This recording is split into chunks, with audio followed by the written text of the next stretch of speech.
નમસ્કાર વિદ્યાર્થી મિત્રો, આજે આપણે ધોરણ 6 પ્રકરણ 11 ભૂમિ સ્વરૂપો વિશે અભ્યાસ કરશું. પૃથ્વીના પોપડાની અંદર સમયાંતરે હલનચલન થતું રહે છે. બરોબર છે? એટલે કે પૃથ્વીના પેટાળમાં અમુક સમયે એ હલનચલન થતું હોય છે. તે જમીનના સ્વરૂપો રચે છે કે બદલે છે. જમીનના સ્વરૂપ એટલે તો કે ઘણી વખત છે એ પર્વત, ઘણી વખત તો ખીણ, મેદાનો, એવી રીતે સ્વરૂપો રચે છે અને બદલે છે. આવો અનુભવ પણ આપણને ભૂકંપના આંચકાઓ દ્વારા તો ક્યાંક જ્વાળામુખી કે સુનામી જેવી ઘટનાઓ દ્વારા થાય છે. આ હલનચલનથી એટલે કે ભૂકંપ કે જ્વાળામુખી એવી ઘટનાથી સુનામી, ક્યાંક પર્વત, ઉચ્ચ પ્રદેશ, ફાટખીણની રચના થાય છે. અને તે ઉપરાંત નદી, હિમનદી, પવન, સમુદ્રના મોજા જેવા કુદરતી બળોને લીધે ઘણી વખત જમીનનું ધોવાણ, નિક્ષેપણ ક્રિયા દ્વારા કાપના મેદાનો, ખીણો અને કોતરોની રચના થાય છે. કે ભાઈ નદી, હિમનદી, પવન, બરોબર, સમુદ્રના મોજા. હવે સમુદ્રના મોજા છે એ પણ શું કરશે તો કે પોતાની સાથે સમુદ્રનો જે કંઈ કાપ હશે, રેતી હશે, એ કિનારા સુધી ઢસડીને લાવશે. તો જેને લીધે ઘણી વખત ધોવાણ થઈ જશે કુદરતી બળોને લીધે. બરોબર? તો ક્યાંક મેદાનો પણ રચાશે, તો ક્યાંક ઉપરથી જો એટલું બધું પાણીનો વેગ હશે, ધોવાણ, તો ખીણો પણ રચાશે. બરોબર? અને કોતરોની રચના થાય છે. પૃથ્વી સપાટીનો અમુક ભાગ ચોક્કસ ઊંચાઈ, ઢોળાવ અને આકાર પ્રાપ્ત કરે છે. કે પૃથ્વી સપાટીનો અમુક ભાગ કે ભૂકંપને કારણે પૃથ્વીની જે સપાટી છે અથવા તો જ્વાળામુખીને લીધે એ પૃથ્વીની જે સપાટી છે એ ઘણી વખત એમાં આપણને શું જોવા મળશે તો કે પર્વત, બરાબર, ઉચ્ચ પ્રદેશો એટલે કે ઢોળાવવાળા, તેઓ આકાર પ્રાપ્ત કરે છે પૃથ્વીની સપાટી. તો તેને આપણે શું કહીશું? ભૂમિ સ્વરૂપ. તો કે ભૂમિ સ્વરૂપના પ્રકાર જો નીચે આપ્યા છે. પ્રદેશની ઊંચાઈ પ્રમાણે, કે જે પ્રદેશની ઊંચાઈ જે હશે એ પ્રમાણે એને નામ આપવામાં આવ્યા છે. તો કે પર્વત, તો કે એની ઊંચાઈ કેટલી હોવી જોઈએ? ખીણ, પછી ઉચ્ચ પ્રદેશો આપ્યા છે, નાના નાના જો પર્વત જેવું છે. થોડીક સપાટ જગ્યા છે તો મેદાન. બે સમુદ્રો વચ્ચે જો પર્વત જેવી રચના હશે તો એને આપણે કહીશું ટાપુ. તો આપણે સૌ પ્રથમ પર્વત વિશે અભ્યાસ કરશું.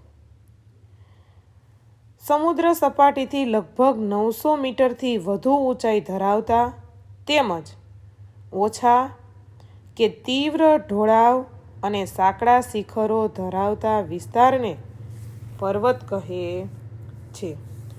સમુદ્ર સપાટીથી લગભગ 900 મીટરથી વધુ ઊંચાઈ હોય તેમજ ઓછા કે તીવ્ર ઢોળાવ, કે એનો ઢોળાવ છે એ તીવ્ર વધારે હોય અને એનું શિખર એટલે કે ઉપરની ટોચ છે એ કેવા હોય? સાંકડા હોય, મેદાન જેવી રચના હોય નહીં. આવા શિખરો ધરાવતા વિસ્તારને પવન કહે છે. પૃથ્વીના પેટાળમાં ભૂકંપ અને જ્વાળામુખી જેવા કુદરતી ભૌતિક બળોની ક્રિયા, પ્રતિક્રિયા અને આંતરક્રિયાથી પર્વતો બને છે.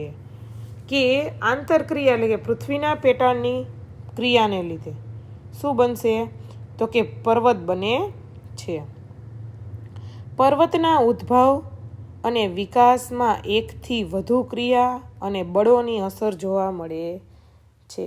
કે ભાઈ ઊંચો પર્વત છે તો આપણને એના ઉપરથી ખ્યાલ આવશે કે એમાં પૃથ્વીના પેટાળનું બળ કેટલું વધારે હશે. બરોબર?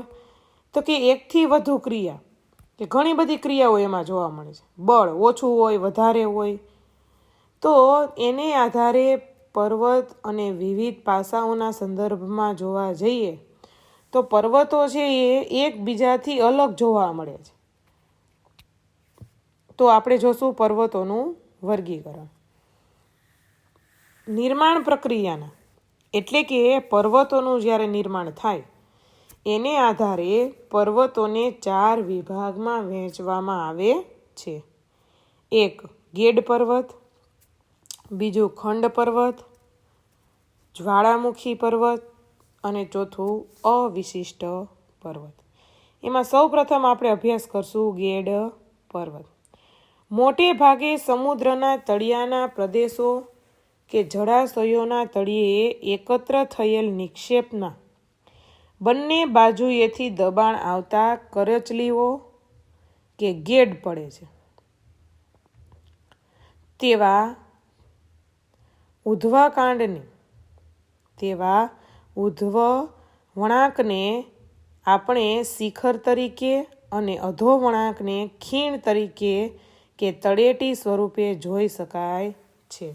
બરોબર છે કે સમુદ્રના તળિયે કે જળાશયોના તળિયે નિક્ષેપ એટલે કે જમા થયેલો જે કાંઈ કાપ છે એ ઘણી વખત બંને બાજુથી દબાણ આવતા એ કાપ આમ ભેગો થશે. બરોબર, અને દબાણ આવતા એ બંને કળેચલી પડશે. હવે અને કળચલી પડશે તો અમુક ભાગ છે આમ ઊંચો આવશે અને અમુકમાં શું પડશે, કરચલી ખાડો પડશે. જો અહીંયા આપણે ચિત્રમાં આપ્યું જ છે. તો એ ઉધ્વ વળાંક એટલે કે ઊંચો વળાંક હશે ઉપર તેને આપણે શિખર, અને નીચેનો જે અડધો વળાંક હશે આમ અડધી બંગડી જેવું ખાડા જેવું એને આપણે ખીણ કે તળેટી સ્વરૂપે જોઈ શકાય છે. એશિયામાં હિમાલય, યુરોપમાં આલ્પ્સ, ઉત્તર અમેરિકામાં રોકીઝ અને દક્ષિણ અમેરિકામાં એન્ડીઝ દુનિયાના મુખ્ય ગેડ પર્વત છે. ત્યારબાદ બીજા પર્વત વિશે અભ્યાસ કરશું, ખંડ પર્વત. ભૂગર્ભિક બળોને લીધે, ભૂગર્ભિક બળો એટલે કે પૃથ્વીના પેટાળમાં થતી આંતરક્રિયા, બે ભૂમિ વિસ્તારો પર ખેંચાણ બળ લાગે છે, ખેંચાય છે, ઉપર તરફ ધકેલાય છે, ત્યારે તેમાં તિરાડ કે ફાટ પડે છે. આથી આજુબાજુનો ભાગ છે એ બેસી જાય છે અને વચ્ચેનો ભાગ છે એ શું થઈ જાય છે, સ્થિર રહે છે. તો તે ખંડ પર્વત અને નીચે બેસી જતા ભાગમાં ફાટ ખીણ રચાય છે. શું રચાય છે, ફાટ ખીણ. જર્મનીનો હોસ્ટ પર્વત તેનું શ્રેષ્ઠ ઉદાહરણ હોવાથી ખંડ પર્વતને હોસ્ટ પર્વત પણ કહેવામાં આવે છે. ભારતમાં આવેલા નીલગિરી, સાતપુડા, વિંધ્યાચલ પર્વત એ ખંડ પર્વતના ઉદાહરણ છે. ત્યારબાદ આપણે જોઈશું જ્વાળામુખી પર્વત. જ્વાળામુખી ફાટતા પ્રસ્ફોટનથી બહાર ફેંકાતા પદાર્થો શંકુ આકારે જમા થતા તે જ્વાળામુખી પર્વત બને છે. કે ભાઈ જ્વાળામુખીથી પૃથ્વીનો ઉપરનો પોપડો છે એ ફાટી જશે અને પૃથ્વીના પેટાળમાં રહેલા જે કંઈ ખડકોનો પીગળેલો રસ છે અથવા તો એમાં રહેલા જે અર્ધ ખડકો એ પદાર્થો છે એ પૃથ્વીના પેટાળના તાપમાન અને બળને કારણે ઉપર તરફ ફેંકાશે. શું થશે, ઉપર તરફ ફેંકાશે. અને આપણને ખબર છે કે પૃથ્વીની સપાટી ઉપર કોઈ પણ વસ્તુ ઊંચે ફેંકતા એ ગુરુત્વાકર્ષણ બળને લીધે ક્યાં આવશે, નીચે આવશે. તો એવી રીતે ફેંકાય અને નીચે એક શંકુ આકારે શું થશે, એ જમા થશે અને ઠંડુ પડતા જ્વાળામુખી પર્વત બને છે. એમાં ઇટાલીનો વિસુવિયસ, ઇક્વેડોરનો કોટોપક્ષી, જાપાનનો ફ્યુજીયામા અને ભારતનો બેરન એટલે કે અંદમાન નિકોબાર ટાપુઓ છે એમાં એક પર્વત છે એ જ્વાળામુખીથી બનેલો છે. એને કયું નામ આપવામાં આવ્યું છે, બેરન. પાવાગઢ અને ગિરનાર એ જ્વાળામુખી પર્વતના ઉદાહરણો છે. ત્યારબાદ આવશે અવિશિષ્ટ પર્વત.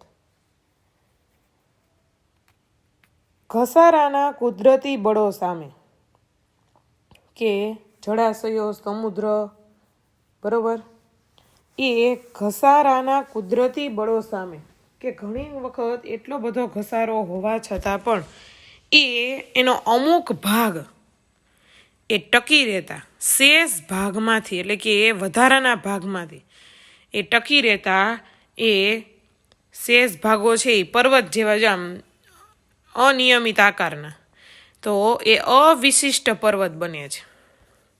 એટલે કે હજારો વર્ષોથી પોચા ખડકો છે એ ઘસાઈને તૂટીને વહી જશે, પરંતુ જે નક્કર ખડકોમાંથી બનેલી ભૂમિભાગ છે એ ભૂમિખંડ તરીકે ટકી રહેશે, અને એ બાકી રહેતા જે અવિશિષ્ટ ભૂમિખંડ તરીકે ટકી રહેશે એને આપણે શું કહીશું? અવિશિષ્ટ પર્વત કહે છે. તો ભારતમાં આવા પર્વતો ક્યાં આવેલા છે? તો કે અરવલ્લી, નીલગિરી, પારસનાથ, રાજમહલ તથા પૂર્વઘાટ એ અવિશિષ્ટ પર્વતોના ઉદાહરણ છે. તો આપણે જોયું પર્વતોના પ્રકારો, બરોબર. પર્વતોનું મહત્વ એ આપણે આગળના ભાગમાં અભ્યાસ કરશું.